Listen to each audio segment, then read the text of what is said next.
केम जो मजामा। तो आज अपन इस वीडियो के अंदर केमिकल काइनेटिक्स में क्या करेंगे, study of second order reaction. तो अपना टॉपिक क्या है आज का, study of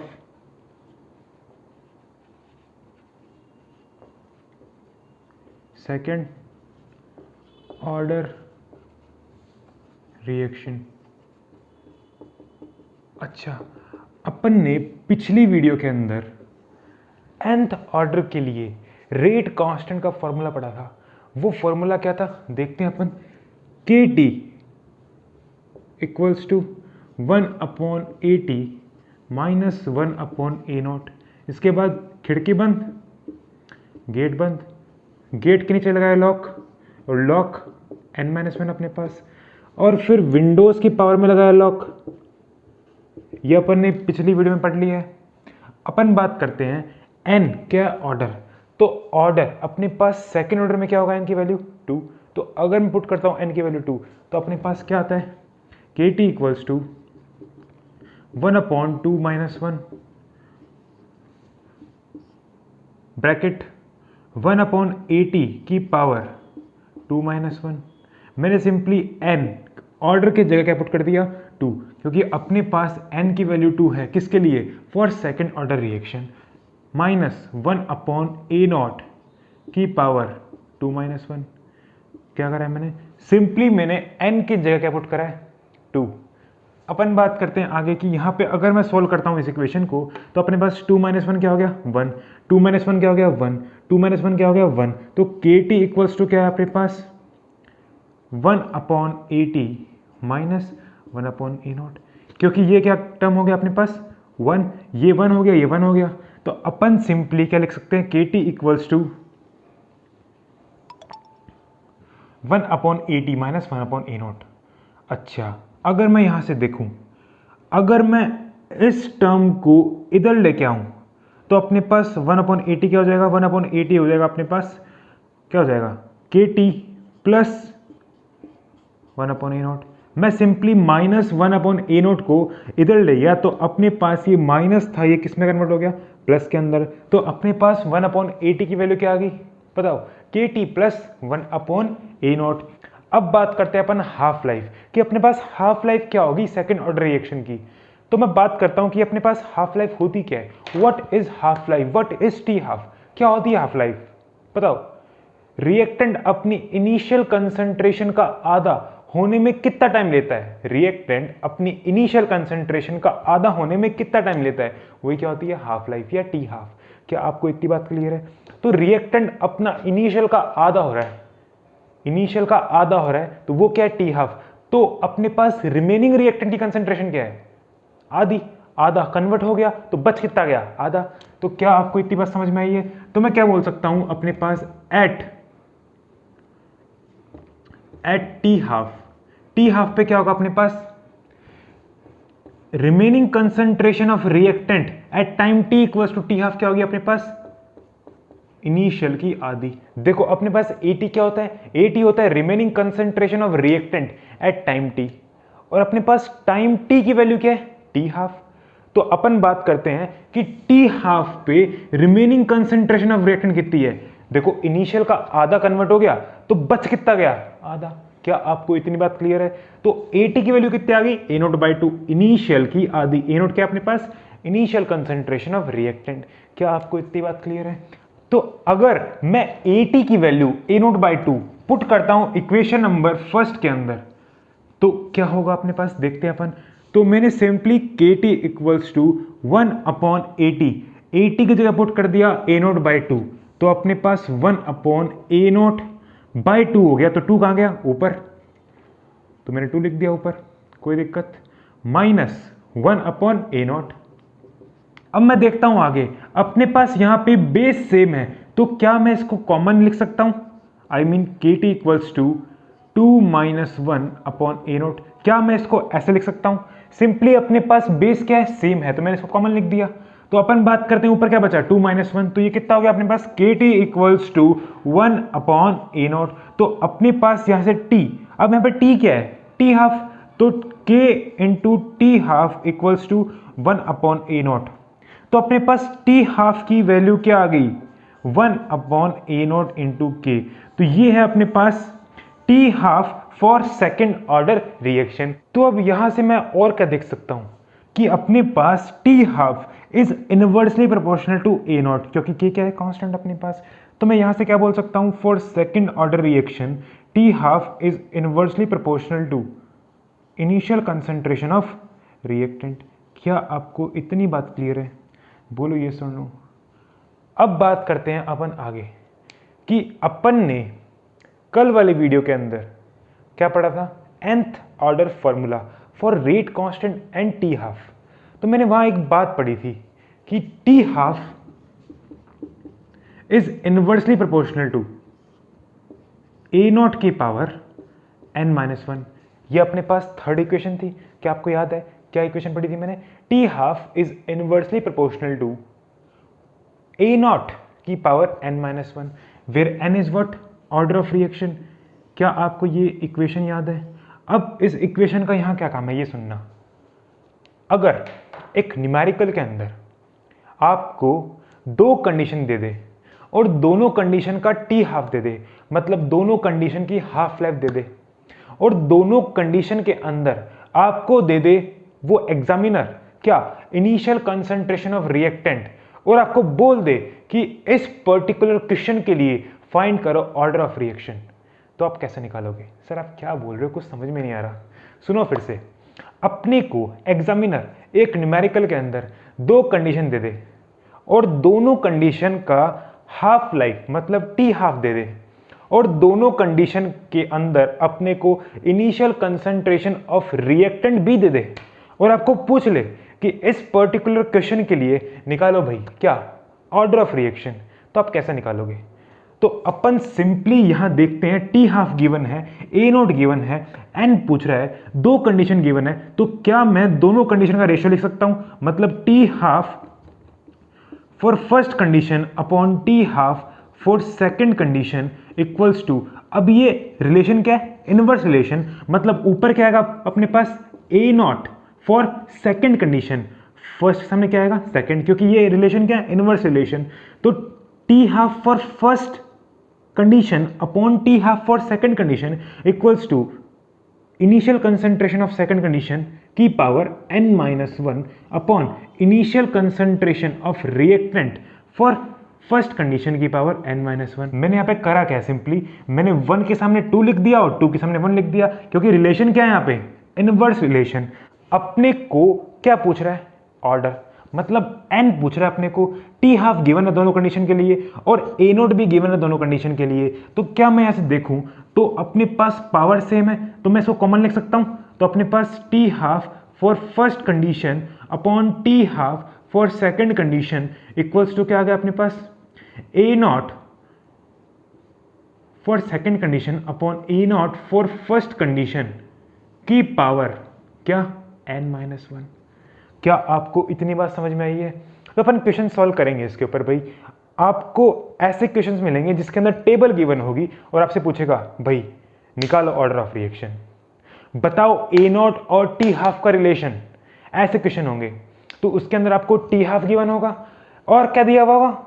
initial concentration of reactant दी हुई होगी, और आपको टी भी दिया होगा कंफ्यूज करने के लिए, बट टी का कोई रोल नहीं अपने पास, टी हाफ का रोल होगा और a0 का रोल होगा। अपन सॉल्व करेंगे न्यूमेरिकल्स, डरने की कोई बात नहीं है। तो अपन बात करते हैं first numerical based on this relation, जो कि आपकी स्क्रीन के ऊपर ये रहा। तो क्वेश्चन क्या अपना, यहां पे तो क्वेश्चन नहीं क्वेश्चंस है। तो अपन बात करते हैं इन 3 एग्जांपल्स की जो आपकी स्क्रीन के ऊपर ये रहे। तो एक एक करके बात करेंगे, सॉल्यूशन अपन यहां करेंगे। तो अपन ने जो रिलेशन पढ़ा था वो क्या था? T half for first condition upon T half for second condition equals to a0 for second condition upon a0 for first condition की पावर n-1। तो अपना एग्जाम्पल नंबर फर्स्ट है, उसके अंदर अपने को कंसंट्रेशन गिवन है, टी हाफ गिवन है आवर्स के अंदर, और टाइम दे रखा है अपने को। बट टाइम का यहाँ पे उस रिलेशन के अंदर कोई रोल नहीं है, ये आपको सिर्फ कंफ्यूज करने के लिए दे रखा है। तो अपना जो काम है वो सिर्फ कंसंट्रेशन ऑफ टी हाफ से चल जाएगा। तो अब मैं देखता हूं इस क्वेश्चन को, तो यहाँ पे अपने पास T half for first condition and T half for second condition equals to A naught of second condition upon A naught of first condition की पावर n-1 है। तो यहाँ पे 3 कंडीशन गिवन है एक न्यूमेरिकल के अंदर, तो मैं कोई भी 2 चूज कर सकता हूं। तो मैंने ये 2 चूज कर ली। तो इसके अंदर अपन कंसंट्रेशन अपने पास ए नॉट फॉर फर्स्ट कंडीशन क्या है 20 मोलर, और अपने पास जो टी हाफ है फॉर फर्स्ट कंडीशन वो कितना है 5 आवर्स। अपन देखते हैं यहां पे कि अपने पास initial concentration for second condition क्या है 10 मोलर, और अपने पास T half for second condition क्या है 2.5 मोलर। मैंने सिंपली ये 2 कंडीशन चूज कर ली। क्या आपको इतनी बात क्लियर है? आप इन दोनों से निकाल सकते हो और इन दोनों से निकाल सकते हो, कोई प्रॉब्लम नहीं है। मैंने ये दोनों चूज कर ली। तो अपन देखते हैं T half for first condition कितना अपने पास 5 upon T half for second condition कितना अपने पास 2.5, कोई प्रॉब्लम नहीं है, is equals to A naught for second condition क्या है अपने पास, A naught for second condition है 10 molar upon A naught for first condition कितना है 20 मोलर। अच्छा जी, की पावर n-1, जहां पे n अपने को फाइंड करना है। तो मैंने जब हटाया पॉइंट तो ऊपर आया 0, 25 2 जा 50, 0 से 0 कैंसिल, 2 इक्वल्स टू क्या है अपने पास 1/2 की पावर n-1। अब देखने की बात है कि n की वैल्यू में क्या पुट करूं कि यहां पे LHS इक्वल्स टू RHS हो जाए। 2 इक्वल्स टू 1/2 की पावर n-1 है। स्टार्ट करता हूं मैं n की वैल्यू 0 से। n की वैल्यू 0 किसके लिए होगी 0 ऑर्डर के लिए, n की वैल्यू 1 किसके लिए होगी फर्स्ट ऑर्डर के लिए, क्योंकि अपने पास n क्या है यहाँ पे ऑर्डर ऑफ रिएक्शन। तो मैंने पुट करी n की वैल्यू 0, तो अपने पास 2 इक्वल्स टू 1/2 की पावर 0-1, तो ये कितना हो गया अपने पास -1। तो 1/2 की पावर -1 मतलब 2 सिंपली ऊपर आ गया, तो 2 इक्वल्स टू अपने पास 2 हो गया। तो यहाँ पे n की वैल्यू 0 आ गई। इसका मतलब क्या है कि अपने पास ये केस किसके लिए है 0 ऑर्डर के लिए। तो एग्जांपल नंबर फर्स्ट जो है वो किसके लिए अपने पास 0 ऑर्डर के लिए। क्या आपको इतनी बात क्लियर है? तो अपन बात करते हैं नेक्स्ट एग्जांपल की और देखते हैं सॉल्यूशन उसका। तो अब मैं देखता हूं नेक्स्ट एग्जांपल को। तो अपने पास एग्जांपल जो है उसके अंदर अपने को कंसंट्रेशन दे रखी है एक रो के अंदर, टी हाफ दे रखा है आवर्स के अंदर इस रो में, और अपने पास टाइम दे रखा है आवर्स में इस रो में। क्या आप इतना देख सकते हैं? अच्छा जी, अब इस रिलेशन से फिर से पूछ रहा है इस क्वेश्चन के अंदर कि फाइंड करो ऑर्डर ऑफ रिएक्शन। तो मुझे n फाइंड करना है। तो मैंने फिर से कोई 2 कंडीशंस ले ली। इन 3 कंडीशन में फर्स्ट कंडीशन ये अपने पास, सेकंड कंडीशन ये, थर्ड कंडीशन ये। मैंने कोई भी 2 कंडीशन ले ली। तो मैंने अब की बार ये और ये ले ली, कोई प्रॉब्लम इसमें नहीं। तो T half for first condition क्या अपने पास 5 आवर्स, और T half for second condition क्या अपने पास again 5 hours. A naught for first condition क्या अपने पास 20 मोलर, और A naught for second condition क्या अपने पास 5 मोलर। क्या आपको इतनी बात क्लियर है? तो अगर मैं पुट करूं ये वैल्यूज इस फॉर्मूले के अंदर, तो अपने पास 5/5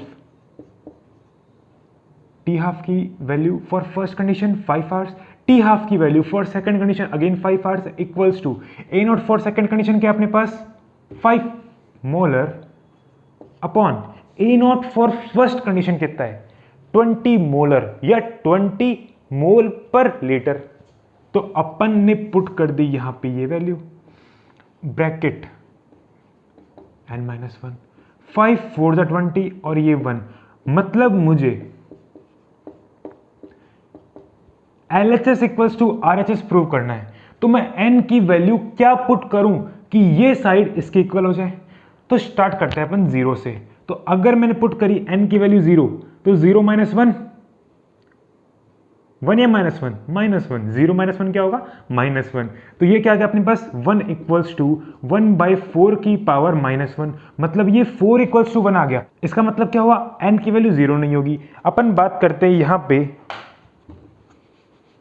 1 पुट करके अपन चेक कर रहे हैं भाई, अगर मैंने पुट करा 1 n की जगह तो अपने पास 1 इक्वल्स टू क्या आ गया 1/4 की पावर 1 - 1 और 1 - 1 0 और किसी की पावर 0, किसी की पावर भी 0 क्या होता है 1, मतलब यहां पे LHS इक्वल्स टू RHS आ गया। तो इसका मतलब क्या है कि अपने पास n की वैल्यू 1 आई, मतलब ये जो अपने पास एग्जांपल नंबर सेकंड था ये किसके लिए था बताओ, फर्स्ट ऑर्डर रिएक्शन के लिए। अपन देखो ये तो है अपना लॉन्ग मेथड, अपन इसको शॉर्ट ट्रिक से भी समझेंगे कि अपन कैसे सॉल्व करेंगे कॉम्पिटिटिव एग्जाम के अंदर, वो भी देखेंगे। तो पहले अपन सॉल्व कर लेते हैं इनको लॉन्ग मेथड से, उसके बाद सॉल्व करेंगे इनको शॉर्ट ट्रिक से या शॉर्ट मेथड से। अब अपन बात करते हैं एग्जांपल नंबर 3 की। तो एग्जांपल नंबर 3 के अंदर अपने को 2 रो दे रखी है। फर्स्ट रो कंसंट्रेशन की, किसकी, concentration of reactant at time t equals to 0, और जो सेकंड रो दे रखी है वो दे रखी है t हाफ की, मतलब टाइम की अपने पास थर्ड रो नहीं है और टाइम का कोई यूज भी नहीं है अपने पास इस पर्टिकुलर फार्मूले के अंदर, बट सिर्फ आपको कंफ्यूज करने के लिए ये रो दे दी। तो आपको इस रो को देखकर कंफ्यूज नहीं होना, क्योंकि आप कंफ्यूज हो जाओगे कि भाई इसका भी कोई यूज होगा, दे रखा है एग्जामिनर ने, कोई यूज नहीं है इसका, सिर्फ और सिर्फ कंफ्यूजन क्रिएट करने के लिए दे रखा है। तो अपन बात करते हैं नेक्स्ट एग्जाम्पल की, जिसके अंदर अपने को एक रो में दे रखा है कंसंट्रेशन और दूसरी रो के अंदर t half in hours mentioned है, देख सकते हैं आप। तो अब की बार इस एग्जांपल नंबर 3 के अंदर मैं ये दोनों कंडीशन चूज करता हूं और इसको मैंने हाइड कर दिया। तो अपने पास A0 फॉर फर्स्ट कंडीशन कितना है 10 मोलर, और अपने पास t half for first condition कितना है 10 आवर्स, और अपन बात करते हैं अपने पास initial concentration for second condition कितनी है 5 मोलर, और अपने पास t half for second condition कितना है 20 आवर्स। क्या आपको इतनी बात क्लियर है? अगर मैं पुट करता हूं ये वैल्यूज इस फॉर्मूले के अंदर तो अपने पास क्या आ गया 10/20 equals to A0 for second condition कितना है 5/10 की पावर n-1, इसे कैंसिल 1/2